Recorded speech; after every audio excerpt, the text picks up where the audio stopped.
Hello and welcome to Conversations with the Voice of Reason. I'm your host, Benjamin Boyce, and today's conversant is Konstantin Kisin, who is the co-host of Trigonometry.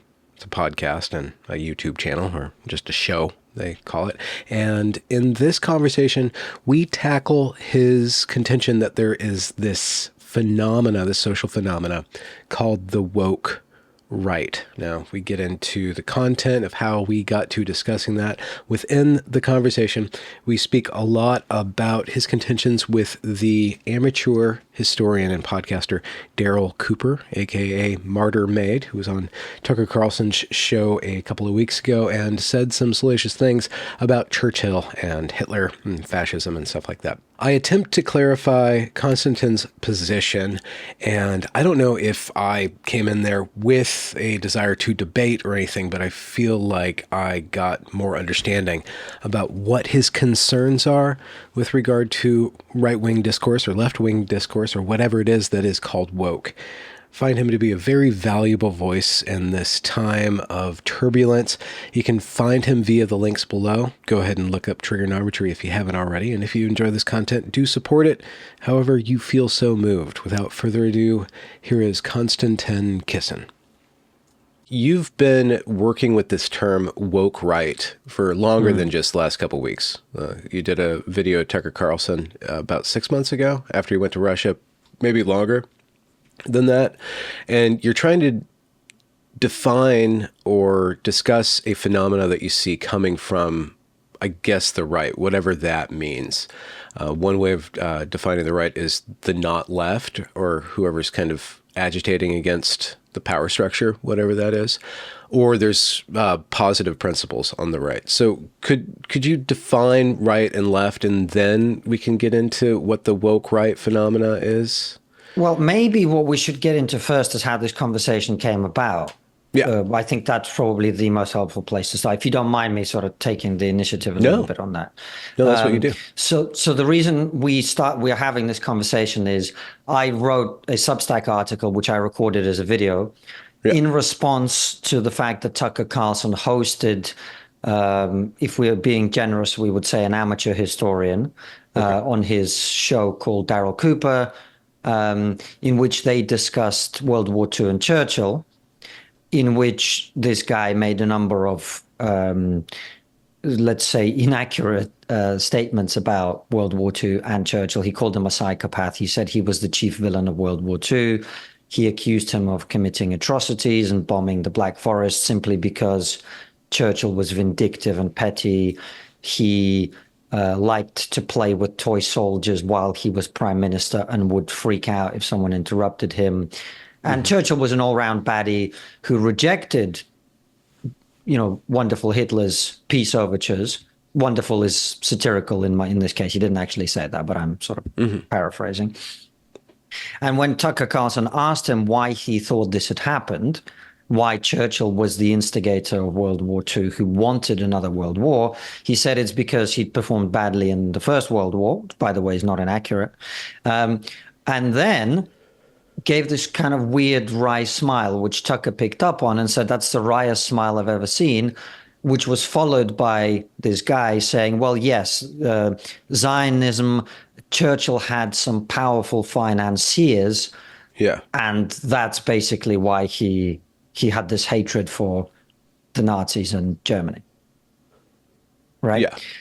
This provoked quite, as you imagine, a significant reaction, particularly among historians, and we have a lot of historians on trigonometry. Yeah. I'm someone who's curious about history, so is Francis. And to me, that seemed to be...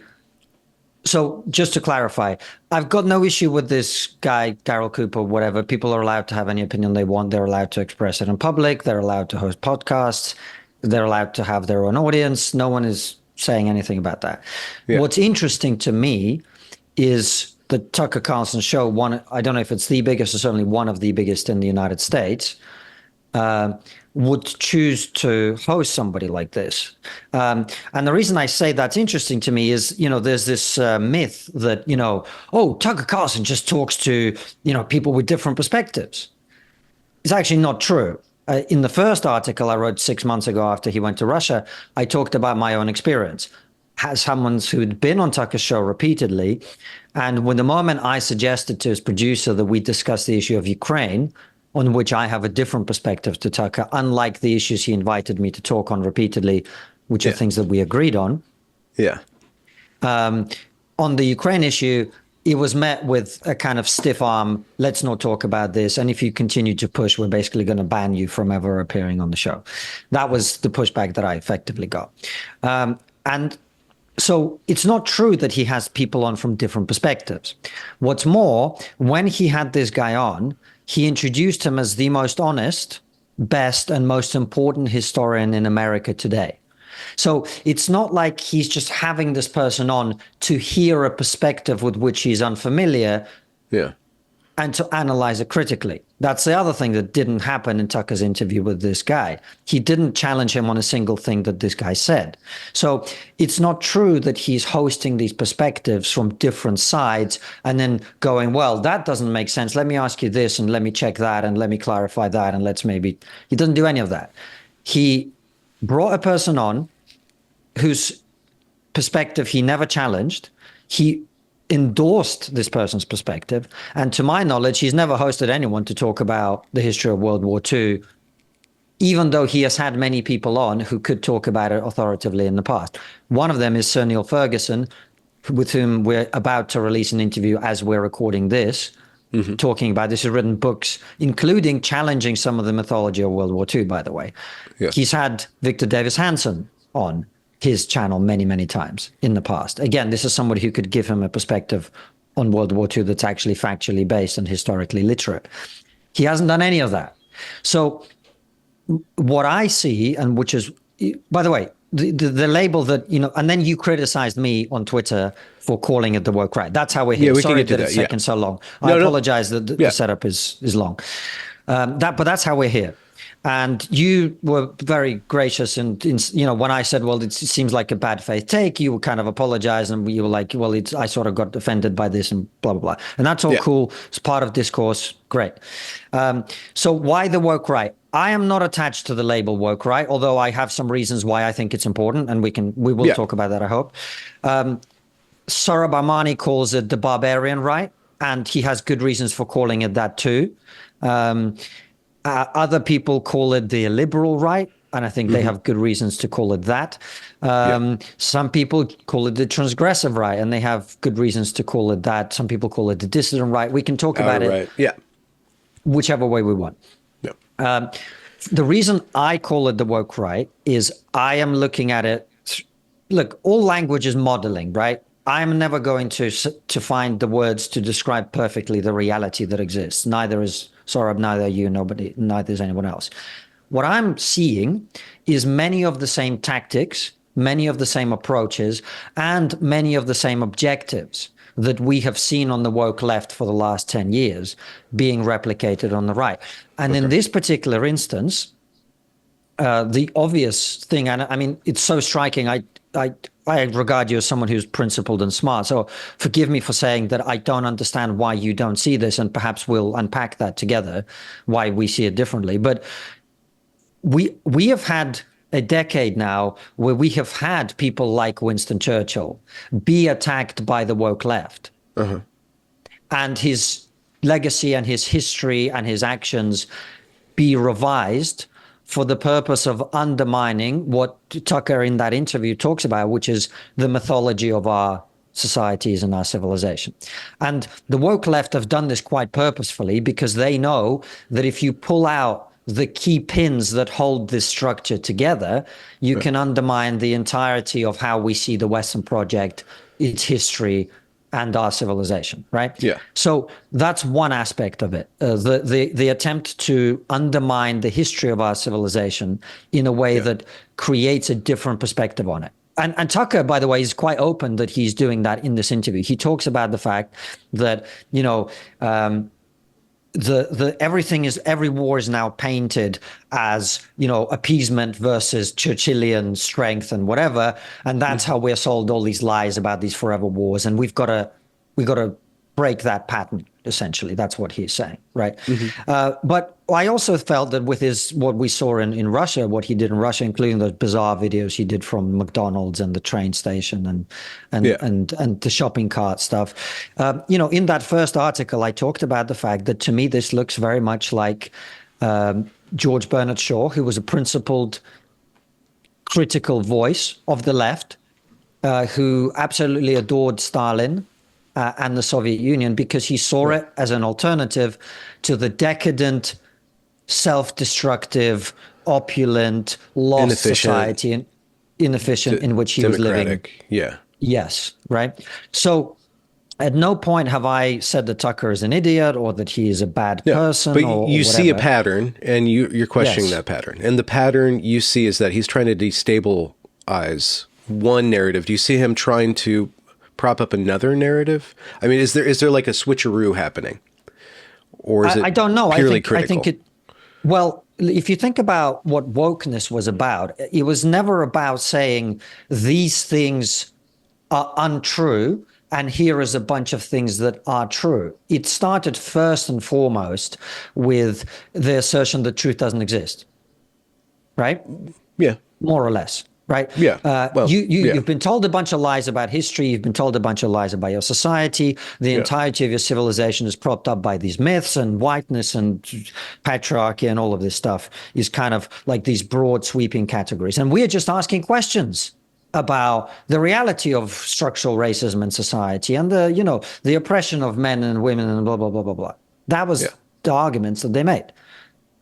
I mean, you feel free to disagree because I've been talking. Well, no, I mean, I think that that's a tactic that needs to be taken, or even saying that somebody's just asking questions and criticizing them for doing that is a tactic that's been taken against the IDW, right? Or Brett Weinstein is a perfect example. He's just asking questions about these novel medical interventions, right? Or he's being an anti-vaxxer. He's jacking off, they call it, right? So I don't know how that's a stable criticism, because we're always already doing that. No, well, I don't agree with that. I guess what you're saying is like this. Oh, sorry. We're slipping something in, right? That's what you're implying, that they're slipping something in by just asking questions. But we are always just asking questions. We're freely decomposing. I don't think we are. No. I certainly don't think we are. I thought that quite a few of us were making assertions about the fact that the truth exists, reality exists, that the presence or absence of systemic racism is something that can be measured. Not perfectly, but can be measured. That the nature of the relationships between men and women isn't one of oppression and tyranny, but actually is complicated in ways that we can describe. And all of the woke talking points, I thought that those of us who agreed that wokeness was stupid and wrong were making quite a credible set of assertions about the way the world actually is.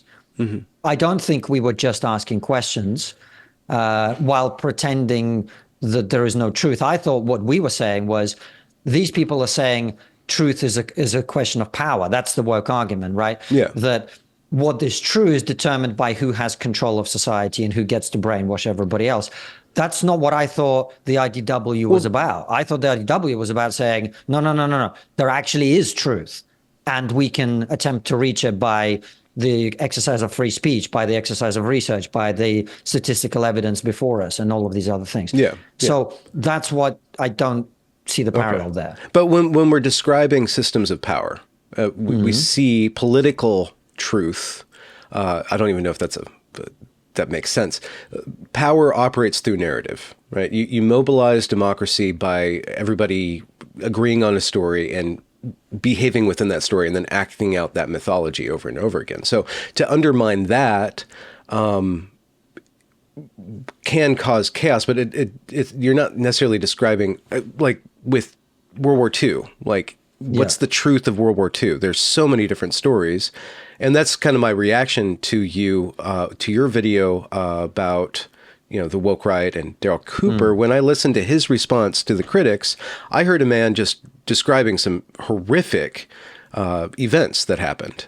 And his argument was that just because Hitler was wrong doesn't mean that Churchill was all right. And to look through the complexities and challenge the narrative, this comic book narrative that's kind of set in the American imagination, like Captain America defeats Hitler, is not the way that things actually shook out. So when we question those narratives, I don't see it as, I guess the process of finding truth in history is really messy. And I don't see anybody being able to completely understand.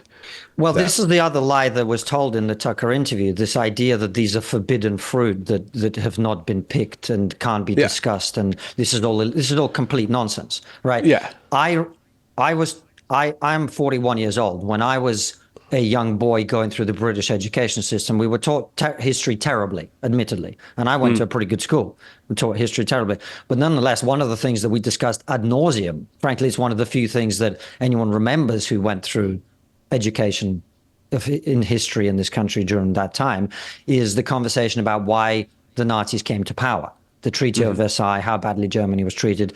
There have been dozens of books written about this. So it's not like these conversations haven't been happening. The issue I take with the Daryl Cooper interview is that the things he's saying are simply not factually correct.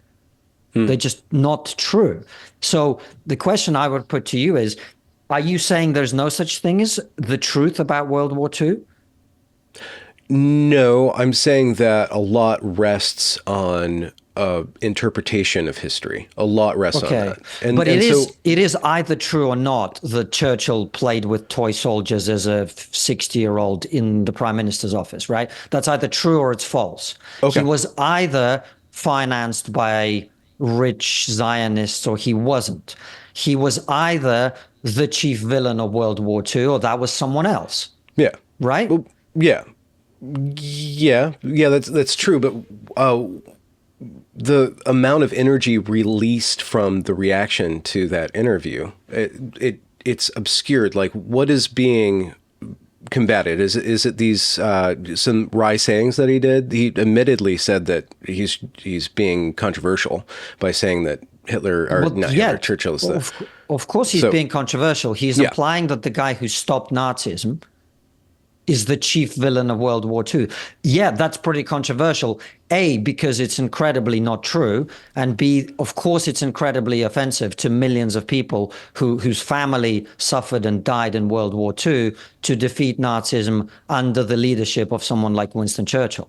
Mm-hmm. Of course, that's the reaction. And what's funny to me is the response that you're portraying to me, and you're playing devil's advocate or not, I don't know, it doesn't really matter, is kind of weird to me given, well, let me give you this example like this. Imagine what would happen if BLM activists, let's say in the summer of 2020, started tearing down the legacy of great men who built America. How would Tucker Carlson have reacted? Do you think there might have been an energy release, as you put it? Wait, we actually don't need to go into that hypothetical because we know how Tucker Carlson would have reacted to that scenario, because that's exactly what happened in the summer of 2020. And he did segment after segment on his show, which I watched with great pleasure, by the way, because he was right about that. Okay. Making fun of these people, mocking these people, explaining why they're wrong, attacking them linguistically, and undermining their argument. So, of course, when you attack one of the greatest men in the history of our civilization with lies, people are going to react to that. Yes. Okay. And so what is the point, from your perspective, of the questioning of these narratives, these historical figures? Well, they're not beyond criticism? You're not saying that, right? No, God, no. And this is my point, is dozens of books have been written by actual historians, as in people who go into archives and study history properly. They don't just read the books of other people, as this guy does. They're people who actually study history. History isn't reading books by historians. Do we understand that, right? Yeah. Well, yeah. Right. So this guy he's not... I don't know why he does it. I'm sure that one of the reasons he does it, look, you can tell a lot about why somebody, you can tell a lot about somebody by what they assume about other people. My assumption about other people, I hear lots of talk on the internet about how people are grifters and they have opinions for money and all this stuff. I find that very difficult to believe because I just can't conceive of doing that myself, right? So my view, and this is mind reading, so it could be completely wrong and it's got to be taken with the grain of salt. But my assumption, let's say it's not my view, my assumption would be that this guy has read a lot of books that he found interesting. He likes a different perspective. And then he found that when he puts this perspective on the internet, it gets lots of attention and he becomes successful and he can make money and he can go on big shows. And that, that's a perfectly understandable motivation for his doing that. In Tucker's case, I suspect the motivation, again, I don't know Tucker personally. I haven't discussed this. We've invited him on our show many times, including to discuss this. He hasn't, look, he's a busy guy. He's got a tour. His channel has 3 million subscribers. Ours only has 1. So, maybe we're not big enough, whatever. It doesn't matter. My sense is he has become very frustrated with the direction of Western societies in the last 20, 30 years. Yeah. They talk about this in their conversation. And so he's looking for alternatives. The other thing that is quite clear to me, and again, this is mind reading, so it might be completely wrong, but it's clear to me based on what I've heard him say, is that he is incredibly, I was going to use the word traumatized, and that may be excessive, but he's incredibly unhappy at the fact that he supported and propagandized, frankly, for the war in Iraq. Right? Yeah. And that thing of fool me once, shame on me, shame on you, fool me. I did a George Bushism there, but you know what? You did. Yeah. It's hard not to. Right. But basically, you don't want to get fooled again. And so then you start questioning everything.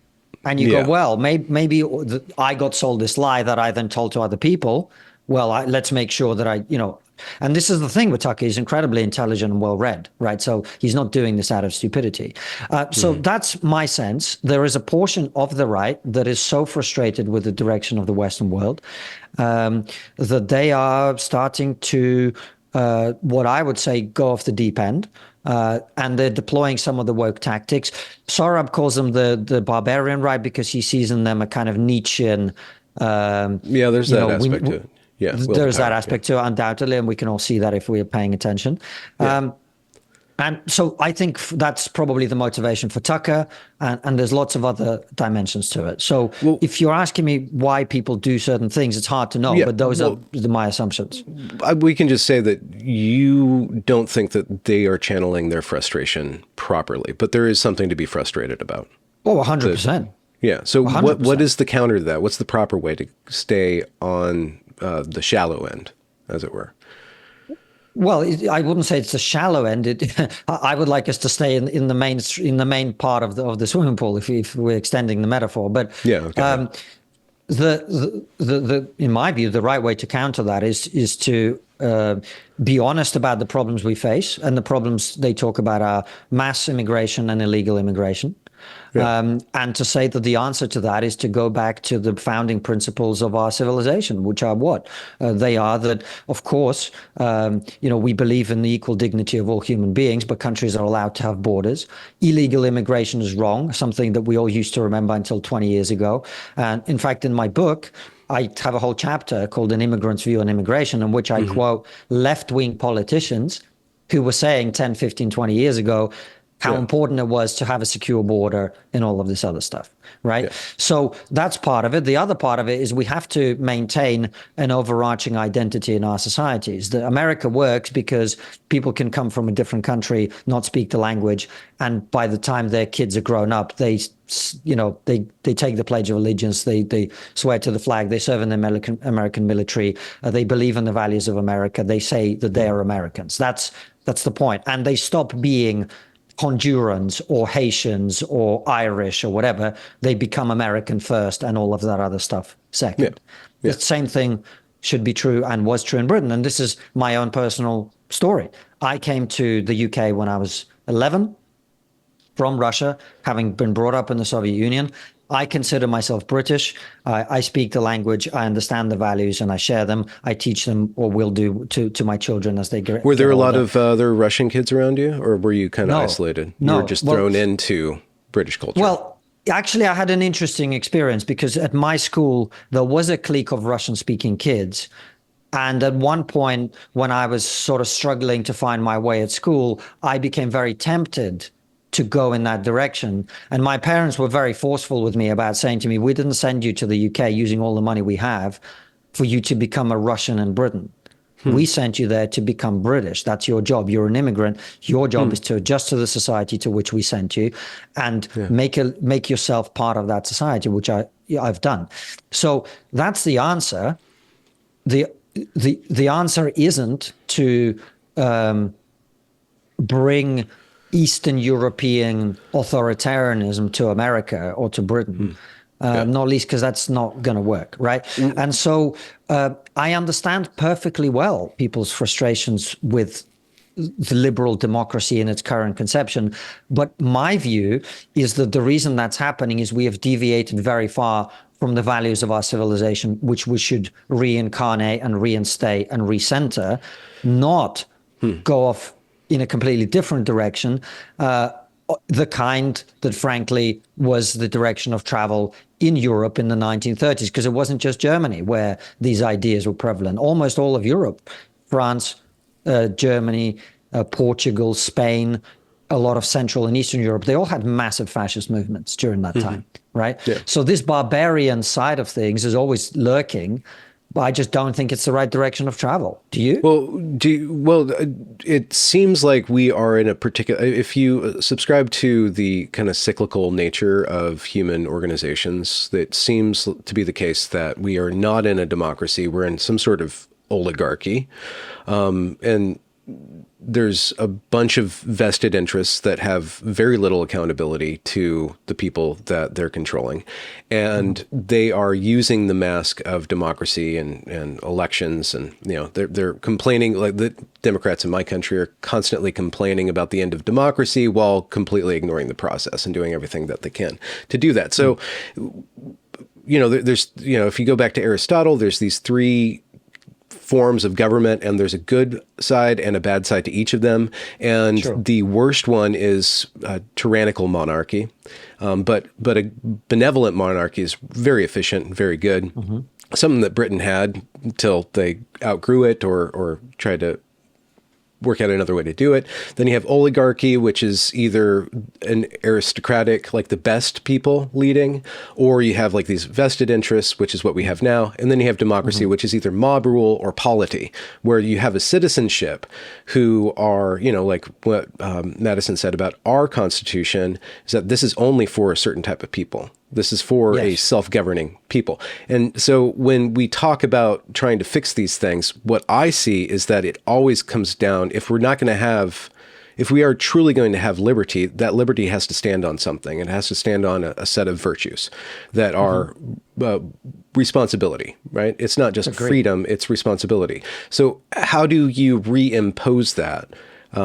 You can't, unless you go the tyrannical move. But you can't convince people to be Christians. You can't convince people to clean up their room, right? You can't force them. I guess I know. I just spent 3 weeks on tour with a guy in America who's doing just that.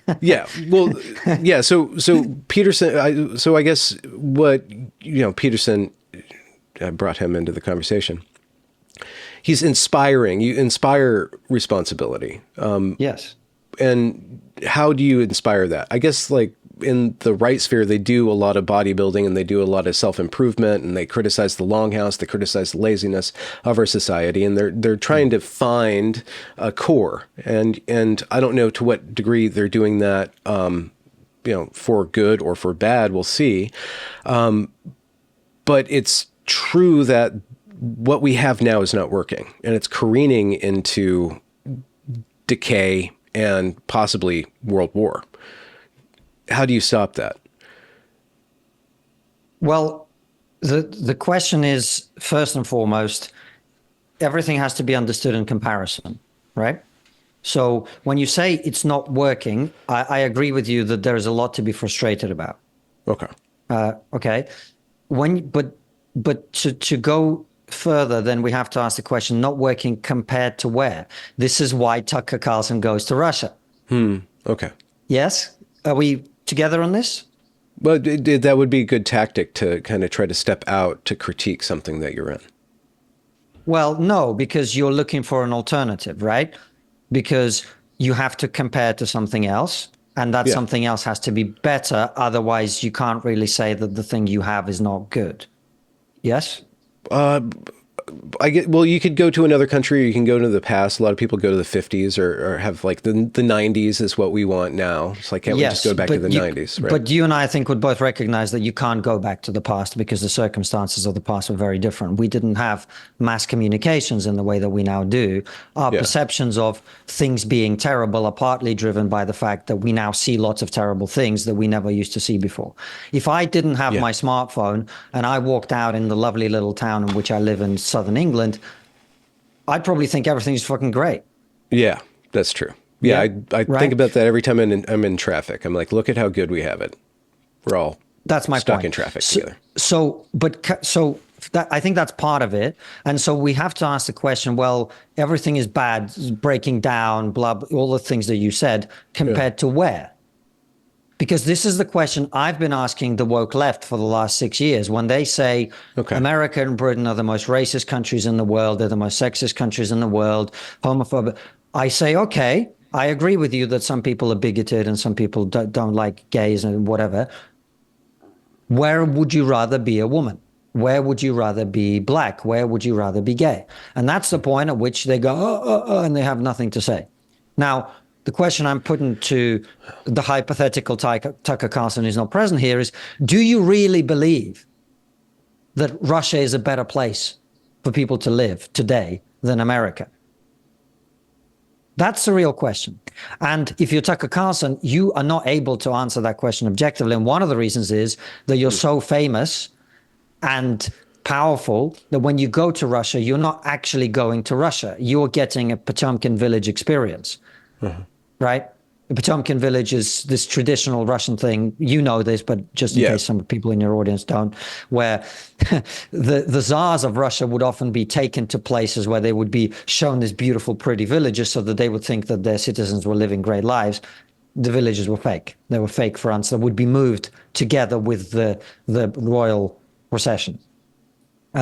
So when Tucker Carlson goes to Moscow and sees beautiful, clean streets and train stations and whatever, those things are accurate. They are true. But the fact that he doesn't even recognize that American supermarkets also have shopping carts that you can return with a coin, which is amazing to him, just shows his level of ignorance. So about that particular issue. So my point to you is, yes, I agree with you. And I've been one of the people, I hope that's clear to people who know me over the last many years, who's been pretty prominent about saying we're traveling in the wrong direction. But we nonetheless have to keep in perspective the fact we're still doing better than everybody else. Right? Are we agreed on that or not? Because for the time being, I mean, I don't want to be in China, but they don't have problems that we have. But how do they solve? They have some other problems, right? They have some other problems. Those are the trade-offs. Now, look, nobody would pretend there are no bad trade-offs to democracy, particularly democracy in the stage or phase or whatever it is that we're in at the moment. Nobody would disagree with that. However, you've got to understand that Russia isn't better than the United States for people to live in. Life is much harder. People's life expectancy is much lower. Their quality of life is much lower. If you're a man, you're quite likely to be sent off to die in someone else's war that you probably didn't want to be part of at the moment. If you're a woman, you should know that Russia decriminalized domestic violence recently. And all of the other things that we in the West consider, important and take for granted don't exist in Russia. Yes, of course, a form of government where one man has been in power for 25 years creates more stability in some ways, although I'd argue that Russia being embroiled in the largest war in Europe since World War II may not be that stable. But people are much poorer, much worse off, have terrible lives by comparison. They have far less freedom. And if your concern is, the fact that people in America are less free to express their opinions, which is my concern, it's true that they are. There's some sort of racing convention outside my house. I apologize for that. Oh, fun.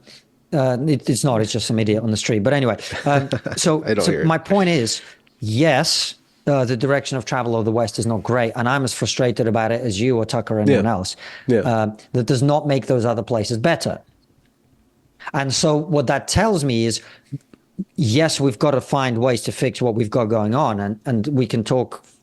If I could solve that, I wouldn't be sitting here having this conversation with you, I think. Mm-hmm. But what I see when I look at China or Russia or any other alternative that you want to offer me is that those countries are not doing better. Therefore, why on earth would we give up the central values and freedoms that we have fought for centuries in order to pursue the outcomes that they have when we know that those outcomes are not better? Because all we're then doing is simply looking and thinking the grass is greener on the other side.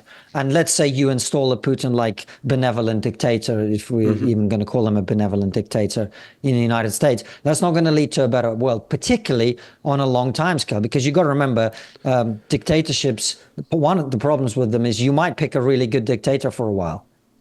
You might have a great dictator. But what happens when his time comes and you get a bad dictator? Yeah. You go from Augustus to Nero, eventually. That's what you're saying. Right. Yeah. Could we pause on the Ukraine thing? Because sure, it's something that's really happening out there in the world. I'm so far removed from it. I don't know what my opinion should be on that. And I don't know if I should have an opinion on that.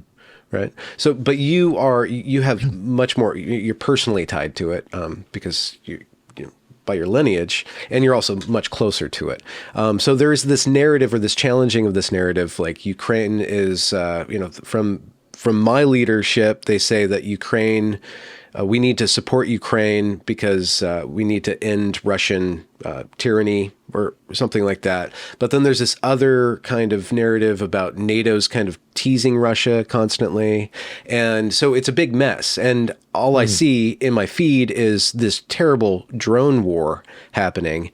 And then yesterday there's phone wars now. And I'm worried, when is my government going to start deploying drones and blowing up my phone because they think I'm an enemy of the state? I'm not saying I'm on any side with Hezbollah or anything like that, but I see this ratcheting up of warfare, and it's way over there. I don't know what, but I see Americans treat these foreign wars as a sport. We put the flags in our bio, and we're playing out this mythology where everything's freedom against this tyranny. So just asking questions like, is it really freedom versus tyranny? And should we let Russia do what Russia does? Do we need to be involved in this? Should I be personally involved in this? What's your take? I don't think you should sign up for the Ukrainian army, if that's what you're asking. I think you're better placed doing what you're doing now. But look, it's a very big and complicated thing. I don't know that we're going to cover all the angles. We don't have to get too into it, but I mean, I'm just trying to play out, like, if we're just going to ask questions about these, right? All the points you're making are fair, in the sense that I think it's absolutely true that the Western world has very good reasons to deter Russian westwards expansion. I also think it's true that Russia sees NATO and the Western powers as the aggressors in this conflict. And what I see playing out is that there's a kind of battle of civilizations over a border area. I mean, Ukraine literally means by the border or the borderland, or some, people will get upset with me from both sides but that's basically, it's the borderland.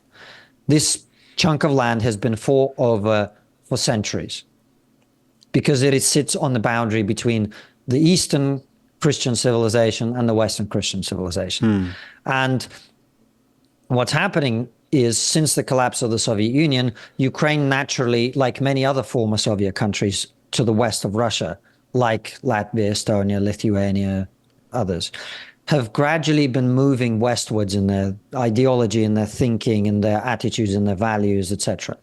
And Russia sees that or some people in Russia see that, the people who are in charge of Russia see that as a direct product of Western manipulation. CIA and blah, blah, blah, dropping, pride leaflets everywhere, and suddenly all the Ukrainians, are trans or whatever. Again, parody, but you know what I mean.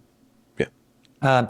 So the way the West sees this is, look, Ukrainians had freedom and they chose to move westwards. So it's our job to help them. This is their 1776 moment. Look at America. America didn't become independent. Your Revolutionary War, you had support from the French and the Spanish. Yeah. Right? So for their own reasons, right? They weren't just signing up for liberty. They wanted a piece of the pie. Quite right. Quite right. So America would sign up to support the Ukrainians, A, because they see them moving in the direction of the Western world, number one. Number two, it is in America's interest to peel territory off Russia and to prevent it from becoming a great power that's taking more and more chunks of Western Europe, or Eastern Europe in this instance, right? Yeah. So this is the battle that's happening, and you can the people who say NATO expansion has aggravated Russia are right. It has. The people who say, by the way, NATO expansion is partly the result of the greed of Western military industrial corporations are also right, because one of the reasons that it makes sense to expand NATO is that when an Eastern European country like Latvia or Ukraine or whatever becomes a member of NATO, they have to take all of their Soviet-derived armaments, throw them in a garbage can, and tool up the entire army with Western weapons, which are made by American corporations, right? So that's also true. But so we can talk about the fact that the West should have been more careful, more cognizant of the threat to Russia. Putin warned that this was a step too far. These are all not invalid points at all. Yeah. But at the same time, once Putin invades Ukraine, there's a very strong incentive for the West to prevent that from being unpunished very significantly, and to prevent that from being very significantly deterred. So it fundamentally depends on your view of the world. Do you want America and its allies to remain the dominant powers on the Western continent, on the European continent? Or do you want to allow a gradual slippery slope where that hegemony is challenged? And for me, this comes down to the fact, sorry, to just one final point. I have lots of family in Ukraine. I have lots of family in Russia. I don't like the fact that there's a war. But the question is, what do the Ukrainians want? That's also a big question no one talks about, right? Because, the people who say, who I'm sure are pretty ever present in your feed, well, the Ukrainians are just being used as pawns by the West and we're going to fight to the last Ukrainian. Well, the Ukrainians have agency, actually. They have agency, and they've exercised that agency pretty quickly. Vladimir Zelensky was elected in a democratic election. He enjoys incredible support in Ukraine, very, very high levels of support in the 90s, the last time I checked. And when I speak to Ukrainians, including people who are fighting on the front lines, but also people in just civilians, they believe that they want their country to defend itself. And that's why they're asking for support from the West. So then the question is, do you help these people, or do you let them get overrun by Russia? And these are very difficult choices, which all have, again, as we discussed, trade-offs. My view is that it's in our interest to help Ukraine defend itself. The strategy and tactics dimension of this is very complicated. We can get into that if you like. But you're right. It is a big mess. I think there are good arguments in both directions. But I come down very much on the side of the Ukrainians want to fight. We have the ability to help them. And we've got to deter Russian further aggression, including against Ukraine, because this is not the first time it's happened that Russia's bitten off a chunk of Ukraine. How does it end? From your point of view, how does it end? It ends the way I said the day the conflict started, which is that Ukraine is going to have to give away land for permanent security. And that means that either it joins NATO, which I think is incredibly unrealistic at this point, or more likely you get some kind of Korean-style scenario where there's a physical barrier of a demilitarized zone between Russia and Ukraine, And that's really, from my perspective, again, a lot of Ukrainians would be upset with me for saying this, but it is my opinion true, and that's why I say it. As someone who really wants Ukraine to get the best deal possible. Ukraine was always fighting to keep as much land as possible in exchange for permanent security. Not words on a piece of paper, but the physical prevention of further Russian aggression, right? That's the best that's going to happen here. And in order to do that, you're going to have someone in the White House who knows how to negotiate these things. There's a very simple and obvious way that you get that deal, as far as I can tell. Very simple. Mm-hmm. You come to whoever is the next president of the United States needs to come together with Vladimir Putin and say, look, there's two options here. Either we do a deal that gives Ukraine the guarantee that you're never going to be able to do this again in exchange for land, and it's got to be a fair deal. You get to keep Crimea, you get to keep some of the eastern regions you've conquered, whatever. Or I'm going to double down and we're going to give Ukraine everything. We're going to give them planes, tanks, fucking missiles, everything, so that they can actually retake the territory themselves. Do you want to keep this war going on that basis, or do you want to do a deal? That's how you do it. Yeah. Is there any possibility of thermonuclear exchange from your point of view? Would Russia go in that direction? Well, there's always the possibility of thermonuclear exchange in the sense that we live in a world in which people have nuclear weapons. So to say that, but is upping the ante or whatever America is doing now heading in that direction? Well, let's look at the facts of that, right? So Vladimir Putin has drawn a number of red lines. If you give the Ukrainians this, then we're going to use all means at our disposal. If you do that, we're going to use all means at our disposal. If you give them planes, we're going to use all means. If you give them tanks, we've done all that. And he's done absolutely nothing about it. Okay. Right? So now, do we just then go, oh, yeah, you know what, let's just, why don't we give the Ukrainians, the green light to go and put the Ukrainian flag over the Kremlin? Then we're starting to edge there. But in terms of Ukraine defending its own land, I don't see that at all, not even remotely. So what is, we kind of discussed, you kind of give a story of you kind of just rambled about Daryl Cooper's possible trajectory as a content creator. We're both content creators. You started your channel probably with one purpose, and it's probably changed over time. Or has it, where did you begin and how have you developed? Like, what do you see yourself doing now? Because wasn't it kind of a comedy show, right? No, but no, it wasn't. I don't know if you remember the first time you had me on, and we talked a little bit about this, but for me, it was really about, Francis and I were two comedians operating in a comedy industry, which in the UK, unlike America, where you've got an amazing comedy scene actually, was incredibly woke. And it was frankly starting to piss us off. And what's more, we couldn't really understand what was happening because it was very sudden, very, very sudden, this shift.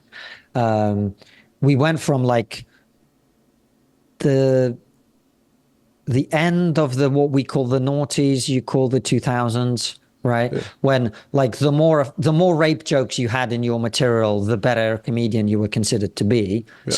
Gross, offensive, everybody was incredibly offensive, to like the next 5 years where suddenly everyone became like, oh, and like totally pathetic, and white men are evil all of a sudden, and all of this other stuff. Yeah. So initially, it was about trying to find out what the hell was happening in our society after Brexit, after Donald Trump got elected in 2016, etc. So it was an inquiry. It was an inquiry. And it was always based on the attempt to pursue the truth. This is why,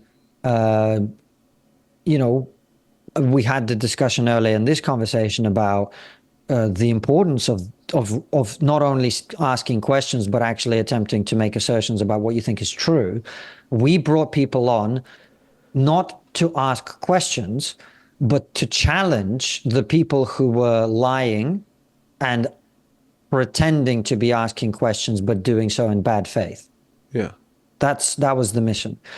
And that mission, is frankly remained the same. Now, of course, you layer on top of that, we're all in the content creation business. That means part of it is about entertainment. So yes, we want our interviews to be enlightening and funny and whatever. And part of it is educational. First and foremost, for me and Francis, we're trying to learn things about history and about science and about technology and about the world. But ultimately, the goal is to try and bring more understanding and truth into the world. How has it changed you, this work? Developed certain parts of you or shaped you in certain ways? Well, of course, yeah. But more off screen than on screen, really, in the sense that, like, well, we have a team of like 10 people working for us now. Yeah. So you're a small I'm business no longer owner, just kinda, yeah. presenter, like I'm running a small business and we have people working for us. So that means I have to be, a good leader and a good recognizer. That's not a word, but you know what I mean. I have to be good at recognizing who might be a good employee and who might not, and who's struggling and who needs a arm around the shoulder and who needs a kick up the ass and all of that type of thing. Yeah.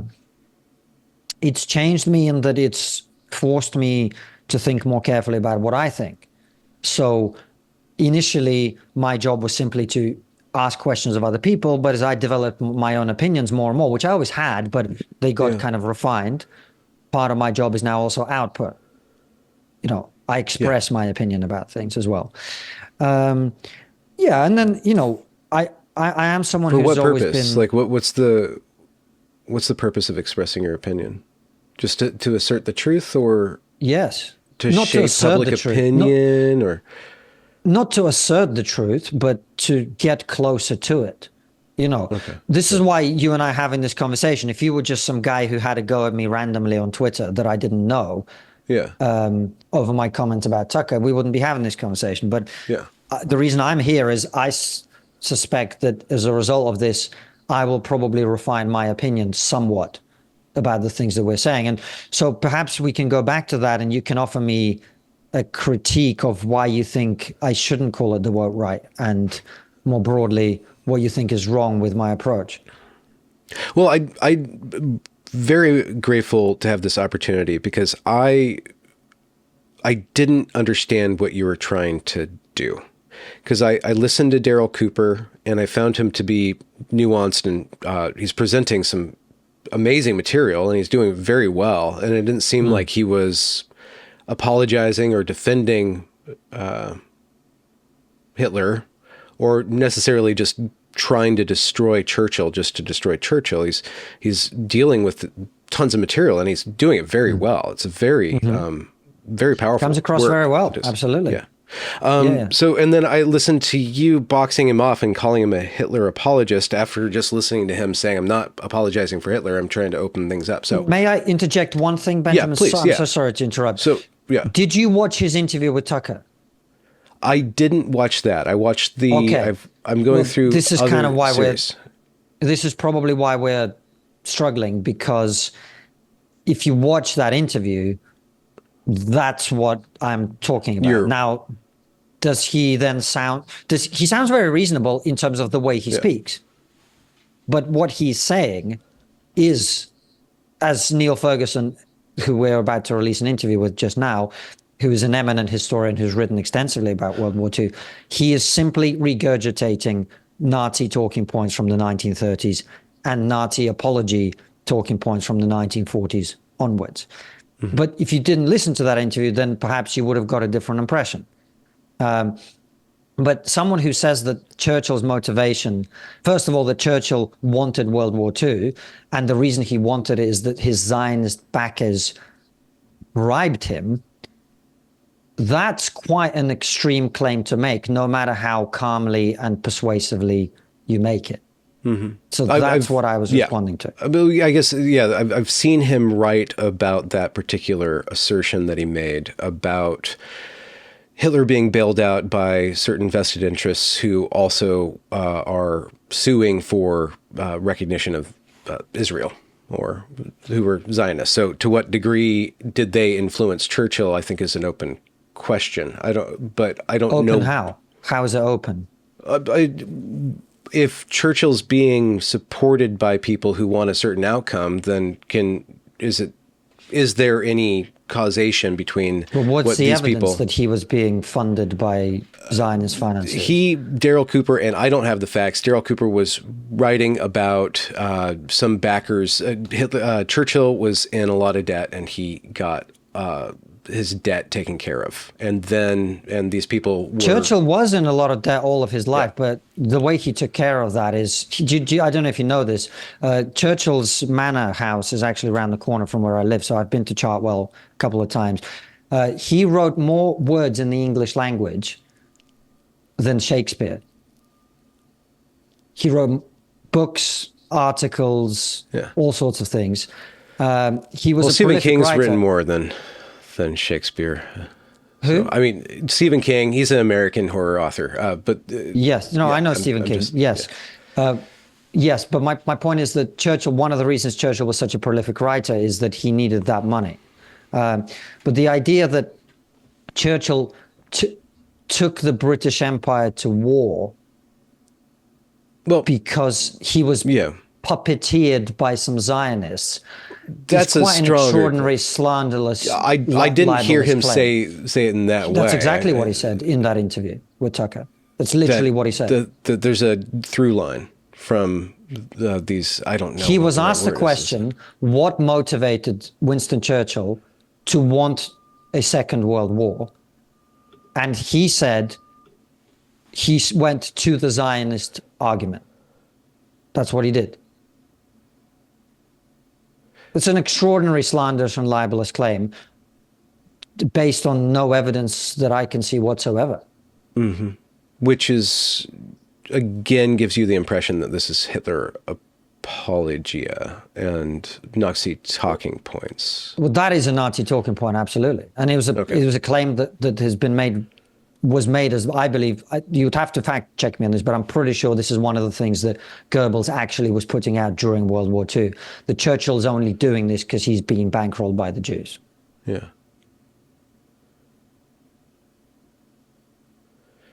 So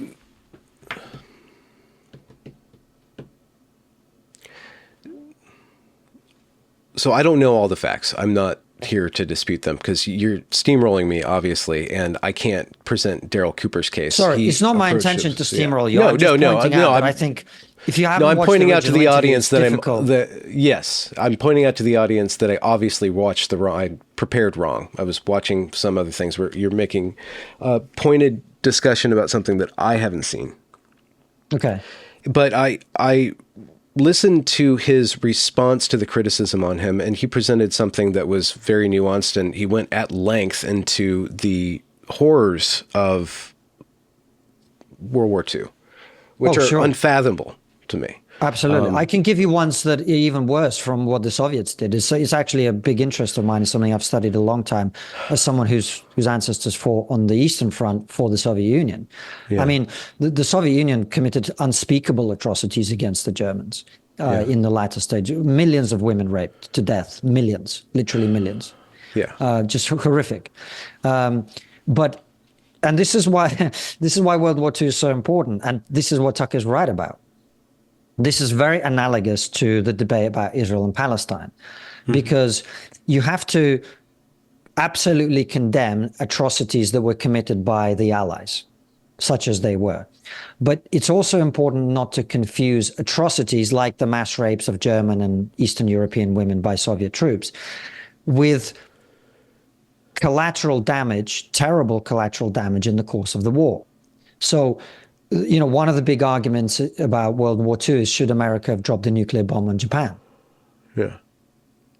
And if you talk to historians who actually understand the issue and understand the moral calculus, they're unequivocal that this is something that saved hundreds of thousands of lives. Yeah. Because the Japanese were starving to death, and bringing the war to an end was the most important thing. And when the emperor of Japan attempted to surrender after the first bomb was dropped, there was a coup against him to prevent him from surrendering, right? So the point I'm making is, terrible things happen in war because that's what happens in war. So when Daryl Cooper talks about terrible things that the Allies did in terms of the firebombing of Dresden and all these other things, he's correct to say that there was a terrible human toll, but the question is, were those deaths avoidable? And the answer is yes, they were. And the person who could have avoided them was a man called Adolf Hitler, who could have either not started the war, or he could have surrendered in order to prevent his country from being flattened to the ground, when he was clearly in possession of all the facts and he knew Germany was not going to win, right? So this is exactly the same thing about Hamas, right? In the modern context. Whatever you think about that issue, who's right, who started it, whatever, there's no getting into it. But once you get to the point of October 7th, when these people invade Israel, slaughter civilians and take hostages, Hamas can end this tomorrow. They can hand over the hostages and surrender the people who took them, and the war would be over. But they haven't done that. So who are the civilian casualties the responsibility of? They're the responsibility of the people who refused to end the war by surrendering. In this case, Hamas. In Hitler's case, Hitler. So you have to be able to separate things like criminal behavior, like the mass rape of German women and other atrocities committed by the Allies, from the terrible things that happened to Germans as a result of the things that the Nazis did. Yeah. Does that make sense? Am I making sense? Yeah, it does. It does. It just, it's odd. The other level of this is that, again, I'm so far removed from these issues, and I know a lot of people are too. And we're just like commenting on these things like they're sporting events, like I understand Israelis' cries of victory when they hit it good, but you also see just the leveling of a city. You're like, this is terrible stuff that we shouldn't be cheering on. And I don't know why it possesses our consciousness so much. And, where there's tons of other atrocities happening, for some reason, Israel-Palestine just is lodged in the Western imagination. It's lodged in our the way the Israelis describe it is no Jews, no news. I don't know how true that is, but what do they mean by that? No Jews, no news. Well, Assad can kill 500,000 Muslims in Syria. Yeah. No one gives a shit, right? So I look, because my grandfather was Jewish, people will always accuse me of being on the side of Israel because of that, or at least racists do. But I look at it, we had a woman called Melanie Phillips on trigonometry way before this flare-up, probably in 2019. And I said to her, look, I don't know anything about Israel. I don't understand anything about this. When I read the history of it as a complete amateur, the existence of the state of Israel seems quite questionable to me, frankly, the way it was created, to some extent. And we put all these questions to her and kind of interrogated her on it. So I'm always someone who's been, frankly, a little bit skeptical about the Israeli argument, well, like, this is our land and blah, blah, blah. But when I look at the way this conflict is being discussed now, it is very clear to me that there is a gigantic difference between how that is covered and how that is analyzed, and the calculus of morality in that conflict to every other conflict that exists anywhere else today or in the past. It's quite obvious to me. Why do you think that? Why do I think that is? Yeah. Just to clarify, are you asking me what evidence I'm basing that on, or what I think motivates that difference? What do you think motivates the Israeli it's like a linchpin in our consciousness, in our storytelling, in you could go the Jews control the media, but I think that the Christians actually exist within that mythology too, and it's just we put so much weight on that. Look, I think I'm sure that the kind of historical and religious dimensions part of it, but Israel is the outpost of Western civilization in the Middle East. And they are basically like a small Western nation in that region. And so our support for them is contingent on that. And they're surrounded by enemies who hate them for both religions and geopolitical reasons. And so that's why, for example, all the people who are anti-West in America and Britain are on the side of Palestine, because the West is on the side of Israel. It's kind of, that's how it works. And so the far left and the far right are both anti-Israel for that reason.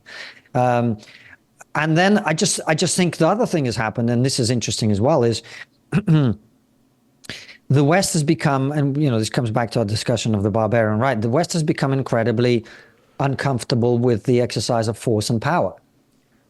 And this is why quite a lot of people on the sensible right really love Israel, and that's because Israel is the one country that's doing the things that people in our countries would like to do on the right, which is blow the balls off terrorists. Right? Yeah. Like, if you have people who are plotting another 9/11, wouldn't you want their pager to explode? Right? Yeah. That's what a lot of people on the right would say. So one of the reasons that people are so angry with Israel is Israel doesn't give a shit about international condemnation. It's advancing its own national interest in the way that we're embarrassed to do. Do you see us being able to get back to advancing our own national interests? I mean, in your video, you said, draw me a picture of a globalist, right? Yeah. And like the specter of an enemy behind things. I think two main points that I see, having spoken to you and rewatching those videos, that you're cautioning us against trying to pull every narrative apart just for the sake of, you lied to me once, I'm just going to see everything that you do as lies. So don't go too far. And also try not to see an enemy where there isn't one, or be really cautious with how you position yourself with regard to your political enemy, whether it's the globalists or, systemic racism. You're cautioning against these specters. But the fact is that there is this, it's not a shadowy cabal, but like the system is pulling us apart. It's importing hundreds and thousands of migrants for some reason. We don't know who's atop of it. We have Kamala and Biden. We have Kamala. We don't have, our country doesn't have a president right now. He's literally on a beach, but it's still running itself. So there is something, it's just kind of perpetuating itself. It's kind of, it's the civil service, what we call the civil service, what you call the administrative state. Yeah. Yeah. And how do you correct that? Well, that's also true in any other country. Like if Vladimir Putin goes on holiday, Russia doesn't go to a standstill, right? Yeah. But it's obvious that Kamala and Biden have so little power. They have a nominal executive power. So one, from the Machiavellian right, they are trying to analyze like how these managerial systems kind of perpetuate themselves and always extend and grow. So it's not like some shadowy cabal. It's just the way that the system is running us. And how do we wrest control back from these this incredibly complex bureaucratic apparatus? Well, unless we kind of go to war with it. No, I'm trying to kind of square the circle. I didn't realize you hadn't finished. Sorry, I apologize. It's just, it's like so Israel's small, it's homogenous in a certain way, and it's just going to do what it's going to do, and it doesn't care. Where's the political will in America to kind of reform our government and put it back to the Constitution or put it back to some other form? Well, the government, this is where it becomes a matter of opinion, but I think you and I probably both agree that the government has become way too big and does way too many things and is responsible for way too many things. So one of the ways to do it is you have to fire a hell of a lot of the people who do all those things and cut a lot of the regulations that we've accumulated over time and a lot of the laws that have been passed and accumulated to govern how people relate to each other over time. And in order to do that, you have to elect people who are willing to do that. Is your country going in that direction, do you think? The guy who is running for leadership of the Conservative Party now says that we need to slash 100,000 civil service jobs. By the size, comparatively, Britain is quite a small country compared to the United States. Yeah. That's quite a lot of, that's a big axe he's intending to take. Now, whether he achieves any of that is a whole different thing. I would say that the UK is not heading in that direction. Every politician or former politician we've had on the show has told us horror stories about their complete inability to do anything, even when elected to the highest office in the land. So I completely agree with you on that. But I guess my view on that is we have to elect the person who's prepared to do something about that. I don't think that pursuing, an Eastern European style authoritarianism is going to solve that. And if it does, it's going to create quite a lot of other problems. Yeah. Of a different nature, of a nature that I think would be incredibly antithetical to everything America is and wants to be. Yeah. And Britain too. And in Britain too. Yeah. But in Britain, we would never Brits, Britain is a deeply ingrained anti-fascist country. It's just, we can't take anyone seriously who takes themselves seriously. So we're always going to like buffoons like Boris Johnson. You think another Churchill is in the cards? Another strong man kind of guy. Well, you got to remember. So this is interesting with Churchill. I mean, I wouldn't say Churchill was a strong man in the sense in which people use the term strong man now. He was just, but he was strong, sure. You got to remember Churchill, while he was prominent in the British government in the time, he was actually seen as a kind of fringe warmongering figure in the run-up to World War II. So he kept making predictions and warning and saying things are going to get really bad, and everyone sort of dismissed him and said that he was a bit of a clown. It was only when things got really bad that the British people actually had him as leader. So if there is going to be another Churchill, things have to get really bad, and we're heading in that direction, sure. Yeah.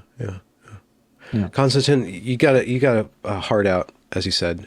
Thank you so much for your time and for opening up dialogue. I don't know if this was productive or not, because I feel like we maybe didn't get too much into the critique of what I'm saying that you wanted to make. So I have another 10 minutes if you want to have another go at it. I don't know.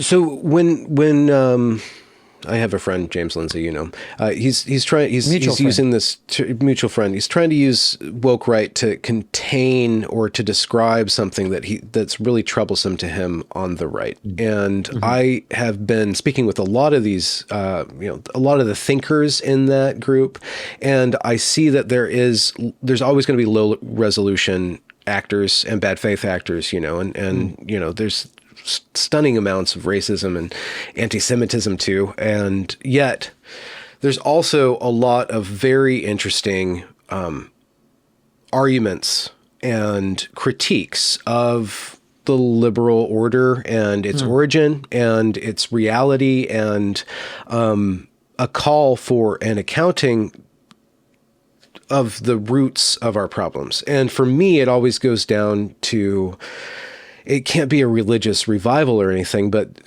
that which is good in us needs to reassert itself. And we need to return to that which is good in us. And for some people, it's the pursuit of truth through argument, through discourse. And others, it's a more spiritual awakening. But without that precursor to good government, without a good people, this isn't going to work. And it might be the case that the evil that I see, or the bad, or the decay, the degeneracy is turned up because it's novel and we look at it and it's not as big of a problem as we make it out to be. And that most people are good, and you sit in traffic and everybody's obeying the laws and like just listening to their podcasts, and hoping for the good. But we also see with the way that children are being medicalized, and there's these huge problems and stuff like that. So when you go about questioning these assumptions, it's really fascinating to, go listen to Curtis Yarvin and kind of get like this totally wacky perspective on things, that he was ahead of the curve. In 2007, he was describing this woke thing, and he was making the etiology of how this is a form of Protestantism that has finally scrubbed itself of God, and how Dawkins got pwned. It's really amazing. And then you get to the end where he's like trying to argue for monarchy. You're like, well, how does that work? CEO and stuff like that. You're like, okay, well, a contained monarchy would be great if Trump did follow through, hired Elon and did a complete really, then that's a really powerful move to do. And that's why maybe that's why he's getting, assassinated every other day now. I don't know. And then, but there's these systems of thought and discourse that are releasing a lot of really creative energy. And so I'm just wary when we try to section off this whole group people and say that there's a tendency in them to act like this other group of people. They're woke, they're critiquing power, they're just asking questions. I feel that that is undermining a lot of potential discourse. And so that was my reaction. It's like, are you trying to shut down discourse? And I'm not calling you censorious, but isn't that like by describing these people as woke, we can just say, okay, they're in that box. I don't have to listen to anything they say. But that cuts us off from this really, it's just aesthetically pleasing. So I don't really have it. Yes. So we've had Curtis Yarvin on trigonometry. An interesting guy, interesting ideas. I wouldn't describe him as part of the woke right. So you know how you said these people are critiquing the system as it is. Yeah. And there's some validity to their arguments. Yeah. That's what woke people did. They critique the system as it was. That's what we do. Validity. That's what you do as a centrist. No, you're critiquing the system as it is. And No, I'm not. I'm not. Sorry, I didn't quite get to the end, right? Okay. So the woke people came along and they said, look at this system. It's got its flaws, and there's this, and there's inequality, and there's systemic this and structural that. All of those things, by the way, are partly true, right? We know that. For example, yes, we had Roland Fryer on the show to talk about police brutality against African Americans. Yes, it's true that black people do not get killed by the police at a higher rate than white people, right? But they do get roughed up more by the police. Now, is that evidence of systemic racism? Maybe, maybe not. We can have that discussion, right? But the point is, there is some truth to the fact that people from minority backgrounds don't quite get the same deal as white people. Now, where I differ from the woke argument is I don't think overturning every aspect of our society and defunding the police and all of that is the solution. Yeah. But nonetheless, my point is those people came along and they made massively overstated, ridiculous arguments about the way the system was flawed, right? Mm-hmm. And we called them woke because of the ridiculous overstatement of their arguments, not because there wasn't an element of truth to their critique. Okay. Now, when I talk about the woke right, I'm not saying, I'm trying to think of a good example. Like you said, Curtis Yarvin. I don't think Curtis Yarvin is the woke right. When I talk about the woke right, I'm talking about people who frankly have lost the fucking plot, like Candace Owens, right? Like Tucker Carlson, who's going over to Russia and interviewing. By the way, journalists are entitled to interview presidents of foreign countries, but Tucker tried to conduct a genuine interview and failed. He tried to jump in repeatedly and then just gave up, right? And then he does all these videos about shopping carts. So I'm not trying to prevent people from having conversations. I'm just pointing out that a small slice of the right has a brainworm, the exact same brainworm that the small fringe of the left had. And my view is that both the left and the right have to do the job of advocating for the things that they need to advocate for, while marginalize those people who are fucking lunatics on their own side. Now, who is a lunatic and who is asking the right questions is always a matter of discussion and debate. And what I think is a lunatic and what you think is a lunatic is likely to differ. And that's fine. But that doesn't mean that just because some people on the left have good ideas doesn't mean we have to accept woke left ideas. And just because a lot of people on the dissident right have interesting ideas about the way to critique the current system doesn't mean we have to accept the ideas that Churchill was funded by the Jews and that's why he wanted to start World War II. That's my point. I think that's a fair point. No, and I guess my counter to that, which is patently obvious, I probably don't even need to say that, is that just because there are loons on the left doesn't mean that we should not study their thought and not lump the loons in and not use the accusation of woke to completely cut out access to, mentally access to, I don't know. this I think at rich this point, that's exactly discourse. what we should be doing. Do we not? I'm pretty comfortable that Robin DiAngelo is a lunatic whose work Yeah. requires no further study. Well, yeah. And I'm equally confident that Daryl Cooper, who says that Churchill was funded by the Jews to start World War II, is equally someone whose ideas do not require further study because he's clearly wrong, factually wrong. Right? And the entire network that he's connected to, then, I can just see that people use that as a guilt by association and then just completely disregard. not for So me. that's just the, that I'm just saying that just because some people, it sounds just ridiculous. I criticize 2 people, right? I criticize 3 people. I criticize 3 people. I criticize Daryl Cooper for being factually wrong. I criticize Tucker Carlson for endorsing him, not for hosting him even, but for endorsing him. And I can criticize Candace Owens because her brain's broken. That's it, right? So then we look at any other, I mean, it's hard to describe her as a thinker, but you look at any other thinker on that side of the right, and you look at their ideas and you go, is this like the woke left? No, or it is. And that's how we do it, right? So we take each person at a time and analyze what they're saying. Curtis Yarvin, I don't consider part of the woke right. Candace Owens, Tucker Carlson, I do. I don't even know if Daryl Cooper is the woke right. Maybe he's a World War II revisionist without having a political view of it.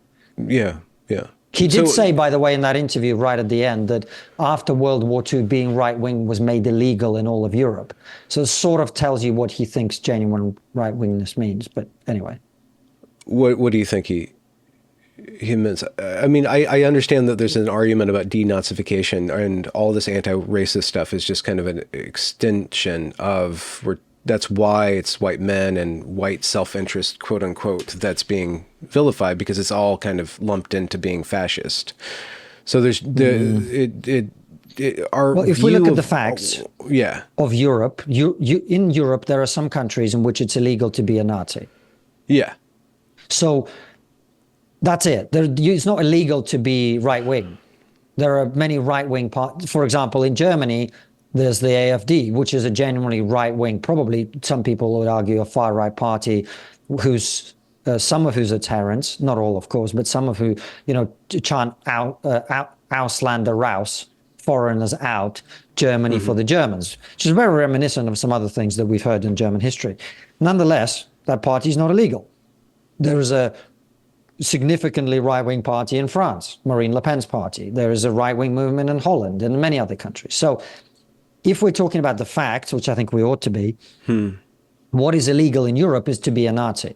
Now, you and I can have a debate about whether that's a restriction of people's freedom of thought and speech, right?